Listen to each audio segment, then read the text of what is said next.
Michael, thoughts on the match? It was a funny game of cricket, wasn't it? We had some good periods throughout the game. Obviously an excellent fight back from where we were at the end of day two.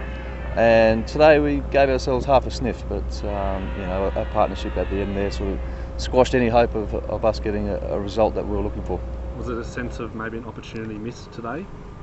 Oh, not really. It was a pretty flat wicket. There were a couple of decisions that may have gone our way that may have changed the course of the match, but that's cricket and that's the way it goes. And it was pretty tough out there on all bowlers in the match to take wickets. So we were pretty pleased with the efforts of the guys. They stuck to their plans and fought really hard, and it just wasn't to be at the end. What about your bowling plans today? It was quite late before James and Cameron both came on to bowl. Was that a conscious decision? Not really. I think the guys up front did a really good job. We also had them 5 for 90, I think, at that stage. So the guys were performing, and it was nice to have those two still up our sleeves, sort of thing, and to try to force it, from then on. But unfortunately, a partnership got together, and the two Indian guys played really well there at the end. From a batting perspective, you're probably the best person we can speak to, I guess. What did you make of the guys throughout the match?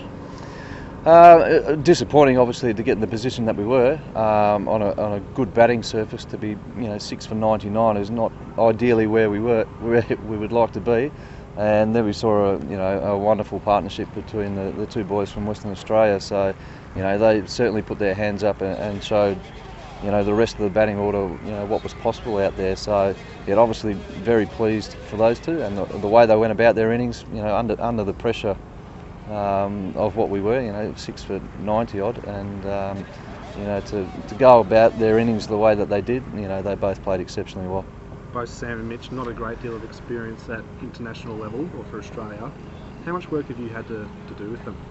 Not much. I'd say Justin Langer and the Western Australian staff have deserve a lot of credit there. They've been great. I've seen them the last couple of weeks up here. Fantastic young kids. They work really hard, and it's great to see young players go out and score big hundreds. It certainly has been lacking around Australia for quite a few years now, and to see that level of performance from those two young men is very exciting for the future of Australian cricket. And then looking ahead to the next match, what sort of changes do you make in terms of how you go about things, or what are you looking to sort of rectify?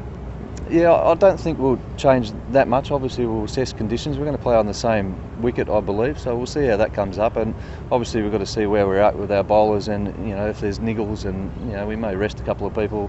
We've got a few people in our squad that we could call upon, so we'll assess that over the next couple of days, have a look at the wicket, and then come up with an 11. I don't think our batting will change that much.